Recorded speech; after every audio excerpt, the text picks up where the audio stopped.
মই বোলো আছো এতিয়া আয়ো সকলোখিনি কিবাকে চিগে থুপে মই দেখিলে আছো এতিয়া জিভাকে হুপিছে কি হব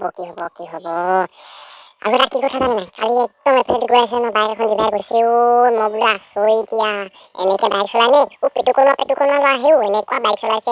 চলাইছে মই বোলো আছো এতিয়া আয়ো কি কম ইহঁতৰ মানে এই উৎপাত যে বৰ বাঢ়িছে কি হ'ব এই পেটুকনা ল'ৰাখনৰ যে কি যে পিল্লি হ'ব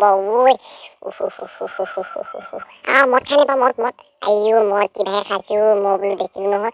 মই বোলো আছো এতিয়া এনেকে মদ খালে কি হ'ব বাৰু সেই পেটুকনা ল'ৰাখনে আয়ো কি হ'ব একদম সৰু ছোৱালীজনী বুজিছানে আয়ো জিভাই ক'লেহি মোক একদম মানে কি ক'ম তাই চেল্ফি লওঁ বুলি কি বুলি কয় চেল্ফি নে কি বুলি কয় জানো এই চেল্ফি লওঁ বোলে মই বোলো আছো এতিয়া আৰু চেল্ফি নিবলৈ মাৰি লৈ পেলাই মোক যিখন কৰিলে হাঁহি দিবলৈ কয় কিন্তু হাঁহিব নাজানো মই আয়ো নকবি আৰু কি হ'ব নহয় এই সৰু ল'ৰা ছোৱালীখনে মোবাইল টিপে আয়ো এইটো আজিকালি আকৌ ল'ৰা ছোৱালী পাবজি নে কি কয় পাবজি একদম পাবজি কেনেকুৱা খেলে দিছো দি থাকে আয়ো মই বোলো আছো এতিয়া কি হ'ব বেং মই বোলো আছো এতিয়া কি হ'ব